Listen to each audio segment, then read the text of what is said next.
गली गली व्यवस्था के खिलाफ एक खोजी पत्रकार की सत्ता से बगावत। नमस्कार, मैं अनु गुप्ता, आप देख रहे हैं दृष्टा न्यूज। जैसा कि आप सब लोग जानते हैं 2022 में उत्तर प्रदेश में विधानसभा के चुनाव होने जा रहे हैं। जनता बोलती कार्यक्रम के तहत इस समय हम उत्तर प्रदेश की राजधानी लखनऊ के हृदय स्थल आकाशवाणी के पीछे वाले इलाके में आए हुए हैं। ये वो इलाका है जहां पर समाज के अंतिम पायदान पर खड़ा हुआ वो व्यक्ति रहता है, वो जनमानस रहता है।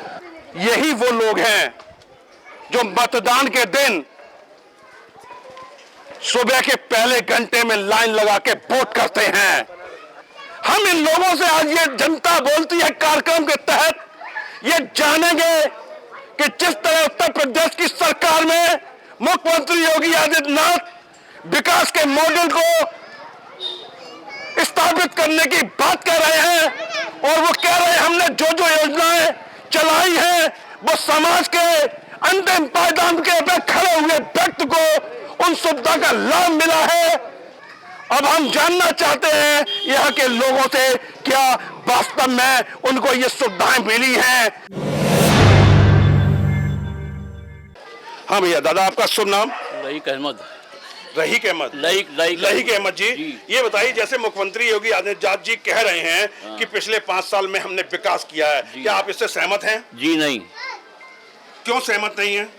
इसलिए महंगाई बहुत ज्यादा हो गई, भ्रष्टाचार बहुत ज्यादा हो गया है, यहाँ पर हर आदमी परेशान है। उन्होंने जो है क्या किया, उन्होंने महंगाई बढ़ने का कारण है कि पिछले 2 साल से एक राष्ट्रीय आपदा आई हुई है, कोरोना की नाम की आपदा आई हुई है। हमने इस लॉकडाउन में घर घर राशन पहुंचाया है, घर घर लोग भूखे ना सोएं, राशन की व्यवस्था कराई है। क्या सहमत हैं आप इससे? राशन पहुंचाया है उन्होंने, उसके बदले उन्होंने डीजल पेट्रोल सिलेंडर कितना महंगा कर दिया, सारा पैसा वसूल लिया जनता से। जनता कहाँ से कहाँ पहुंच गई है, बेरोजगार हो गई जनता। कोई किसी के हर आदमी भूखा मर रहा है। घर घर जाके देखिए आप क्या स्थिति है गरीब आदमी की। अगर उन्होंने महीने में 5 किलो राशन दे दिया है, 5 किलो राशन वो खा लेंगे 1 महीने में? बताइए मुझे आप। क्या प्रधानमंत्री आवास योजना के तहत यहाँ पे लोगों को आवास मिला कि नहीं मिला? पूरे मोहल्ले में घूम लीजिए, किसी को एक आवास मिला हो? नहीं मिला है। यहाँ पूरे मोहल्ले में तो किसी को नहीं मिला। क्या लगता है लॉ एंड ऑर्डर पे, गुंडागर्दी पे लगाम लगी? भाई जो गुंडा होगा वो पकड़ा गया, जो गुंडा नहीं है पकड़ा नहीं गया। वो जो गलत काम करेगा देश के लिए वो पकड़ा जाएगा। वो जैसा कि अखिलेश यादव की सरकार के समय पे एक ऐसी घटना घटी थी जिसने मानवता को हिला के धर दिया था। लखनऊ आगरा एक्सप्रेस हाईवे पे बाप के सामने बेटी की अस्मत लूटी थी, बेटी के सामने मां की अस्मत लूटी थी। ये बहुत बड़ा घंघोर कृत्य था। क्या इस गवर्नमेंट में इस तरह की घटनाएं की पुनरावृत्ति हुई है? एक बार नहीं 10 बार हुई है, एक बार नहीं 10 बार 5 साल में हुई है।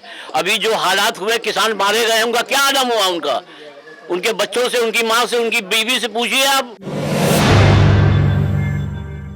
हमको अभी तक के मकान नहीं मिला है, राशन नहीं मिल रहा है। मेरा बच्चा है, मैं अब क्या बताऊँ अपनी हकीकत। राशन क्यों नहीं मिल रहा है? राशन क्यों नहीं मिल रहा है? क्योंकि राशन कार्ड नहीं बना था, पुराना राशन कार्ड बना तो कह रहे कि हम राशन इससे नहीं मिलेगा, दूसरा बनाओ। तो दूसरे के लिए आपको अप्लाई किया कि नहीं किया? अप्लाई किया, जहाँ पर जो मंत्री वो बैठे हुए वहाँ पर जो प्रधान कहिए या सभासद अब होने वाले होंगे, है ना? तो सभासद और प्रधान तो आप ही के बीच से तो चुन के आते हैं। अगर उनको आपकी तकलीफ की चिंता नहीं है तो वो कैसे चुन जाते हैं? नहीं, अब क्यों चुने जाते हैं? तो चुना क्या, अब हमको उन्होंने दिया है थोड़ा सा रहने के लिए, लेकिन हम फिर भी रेंट पे रह रहे हैं। हमारे बाप दादा रेंट पे चले आए, रहते चले आए, हम भी रेंट पे रह रहे हैं। योगी आदित्यनाथ के समय पे गुंडों पे लगाम लगी कि नहीं लगी? हाँ लगी, बिल्कुल लगी। लगी है? हाँ लगी। हमारी बहन बेटियां जैसे असुरक्षित कहा जाता था, जितनी लगाम लगाई उन्होंने, वो उनके चुने हुए लोग थे जिन पे उन्होंने लगाम लगाई। कौन लोग थे वो? जो सापा गवर्नमेंट से जुड़े हुए लोग थे उन पे उन्होंने लगाम लगाई, अदर्स किसी पे नहीं लगाया। उनकी अपनी पार्टी में कितने क्रिमिनल टाइप के लोग हैं। कौन कौन? जैसे अब नाम नहीं लेंगे, सार्वजनिक नहीं। मैं आप मीडिया वाले आप सब जानते हैं, आप मीडिया वाले आप सब जानते हैं कौन करप्ट है और कौन सही है। ये आप हमसे ज्यादा अच्छा जानते हैं। ऐसा नहीं, विकास हुआ है? विकास हुआ है, पेपर पे हुआ है। क्या ये जो चुनाव में बढ़ चढ़ के बात कही जा रही है कि विकास हुआ, विकास हुआ, विकास हुआ, देखिए, रूलिंग पार्टी कोई भी होती है, किसी की भी रूलिंग पार्टी होती है तो वो अपनी उपलब्धियां तो गिनाती ही है, ठीक। अब उसके लिए जो विपक्ष के लोग होते हैं वो उस पर आरोप लगाते हैं। तो चीजें तो ये देखिए, ये तो आज से नहीं, आपको पिछले 10 सालों में इस सरकार में परिवर्तन किसी तरह का दिखा कि नहीं दिखा? बिल्कुल दिखा। लॉ एंड ऑर्डर के मामले में बिल्कुल सख्ती दिखी। गुंडे नजर आते हैं अब? उतनी, हाँ, उस तरह की गुंडागर्दी नहीं होती। बिल्कुल, यस। जो हमारी बहन बेटियों पे आए दिन असमत होती थी, इस पर नियंत्रण हुआ है कि नहीं हुआ है? बिल्कुल हुआ नियंत्रण। क्या नाम है आपका? हमारा नाम सदाकत अली है। सदाकत अली है जी। मुख्यमंत्री जी जो बार बार दावा कर रहे हैं, हमने 5 साल विकास किया है, हमने गुंडों को क्या किया, या तो जेल के अंदर भेज दिया है, या प्रदेश के अंदर छोड़ के चले गए हैं, या दुनिया से चले गए हैं, क्या आप उनके इस कथन से सहमत हैं? जी बिल्कुल नहीं सहमत है। 5 साल में, बीते 5 साल में आपने देखा है कि मौजूदा सरकार ने क्या किया है।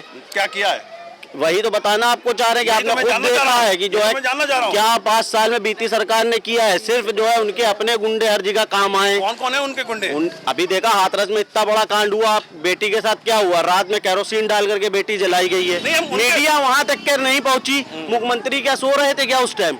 मुख्यमंत्री ने नहीं देखा रात में? उनके अपने कौन कौन गुंडे हैं? उनके अपने खुद देखा आपने, उन्नाव में कांड हुआ, कुलदीप सिंह सेंगर का कितने दिन के बाद उनको जो है न्याय मिला है, कितने दिन के बाद जेल गए, क्यों? क्योंकि शासन प्रशासन कहीं ना कहीं साथ दे रहा था, इसलिए मौजूदा विधायक थे उन्नाव के। वो घटना घटती है जी तो उसकी कम से कम जांच होती है, जांच में कुछ तो समय लगता है। जांच जब होती है जब कोई जो है बंद केस होता है। जब खुला केस है, जो है पीड़िता खुद चिल्ला के कह रही है, पीड़िता की माँ कह रही है, उसके बाप कह रहे हैं, उसके बाद गाड़ी चढ़ाई जा रही है, उसके बाद मोटर चढ़ाई जा रही है, तो जब खुला केस है तो उसके लिए क्या विवेचना और क्या इन्वेस्टिगेशन, आप खुद बताइए। तो कहीं ना कहीं से कोई ना कोई जो है सपोर्ट जो है, और नहीं, चलिए वो तो सलाखों के अंदर चले गए, जैसा उन्होंने कृत किया उसकी उन्हें सजा मिली है, समझे। मुझे ये बताइए कि उनके और कौन कौन गुंडे हैं जो क्या कहते सीधा अपराध कर रहे हैं और राजनीति में भी हस्तक्षेप? अरे अभी आपने देखा कि जैसे कि जो है किसानों के ऊपर कैसे छाती पे जो है गाड़ी रौंदी गई, चढ़ाई गई, मंत्री जी के बेटे सब टेनी जी के उन्होंने किया, ये सब कैसे हो जाता है? मतलब कि इतनी भीड़ में गाड़ी आ गई, इतने कायदे से प्रोटेस्ट किसान कर रहा था। अनाज मिल रहा है, जिनके पास राशन कार्ड है, जिनको देते हैं जो है कंट्रोल से, उनको मिल रहा है। बाकी सबको एक महीने, ये बताइए 1 किलो चने में 1 महीना आदमी खाएगा, 1 किलो जो है चावल में 1 महीना आदमी खाएगा। 24 करोड़ आबादी है तो सबके हिस्से में आ जाएगा, तो कुछ तो आएगा कि नहीं आएगा? कुछ से क्या फायदा, सिर्फ इलेक्शन तक के आएगा। अभी आप देखिएगा कि इलेक्शन का रिजल्ट आने के बाद सबको मिल रहा है, एक सर्वे तब कर लीजिएगा।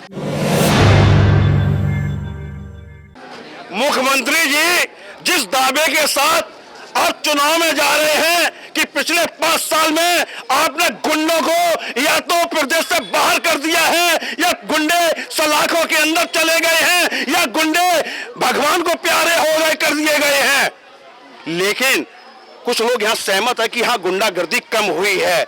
लेकिन जैसे विकास के मॉडल की बात करके आप चुनाव में 2022 के विधानसभा चुनाव में जा रहे हैं, यहाँ पे लोग कह रहे हैं कि भाई यहाँ पे ना तो राशन मिल रहा है, ना मुझे आवास मिले हैं, ना मुझे यहाँ शौचालय मिले हैं। ये मैं उस स्थल की जगह की बात कर रहा हूँ, मैं उस इलाके की बात कर रहा हूँ जो उत्तर प्रदेश की राजधानी लखनऊ का हृदय स्थल है, जहाँ से 500 मीटर की दूरी पे उत्तर प्रदेश के मुख्यमंत्री बैठते हैं। ये उस इलाके की सच्चाई बता रहा हूँ, सारी चीजें बता रहा हूँ कि यहाँ पे किसी तरीके के आपके नकारात्मकारियों ने आपके सपने पे पलीता लगा दिया है, या आपके आम नागरिक को मिलने वाली सुविधाओं से वंचित रखा गया है। कैमरामैन कुणाल के साथ मैं अनूप गुप्ता, दृष्टांत न्यूज।